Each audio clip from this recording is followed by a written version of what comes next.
guys, Bruce here again. So today I want to talk about the snake roll, and I'm going to show you what I teach my clients, especially people that have never spey cast before. And generally this is the first cast that you get that actually gives you some real distance where you can feel tension and get an idea of what's going on in the relationship between the line and the rod.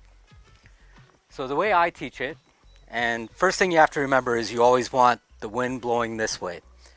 If you have any wind at all coming this way, do not attempt a snake roll on this side. Opposite of the wind. Very important, because the snake roll, everything is moving and it's a little closer and you don't want to hook yourself. Safety first. Fish be damned.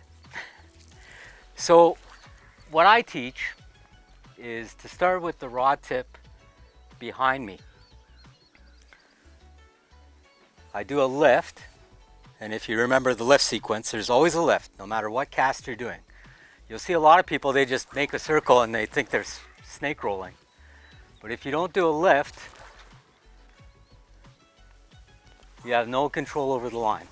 Okay, so what I want you to imagine when you get into your lift is that right here is the middle of a pedals on a bicycle, a hub, and these two are the pedals on the bike.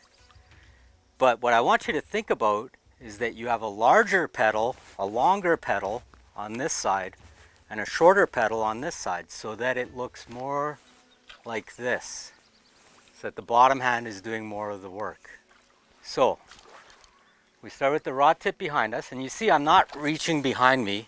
All I'm doing is pushing out the butt of the rod like that. Now from here, I do my lift, and then I come across and I point to where I want to cast to. That's very important, that pointing part where you want to cast to, because we will come back exactly opposite of that point.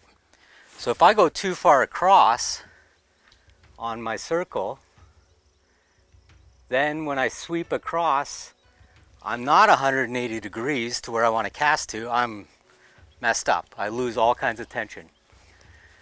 So everything happens on your right hand side. The rod tip stays on that side. You do not point past your middle that way. So then we do our lift, we come across, point, and from here what I'm doing is I'm trying to keep this hand still, and I'm moving the rod tip with the bottom hand. Now this does two things. This makes this act as a fulcrum, and I'm bending the rod at its maximum with the bottom hand. And then from here I just go up and I pull and push to a stop.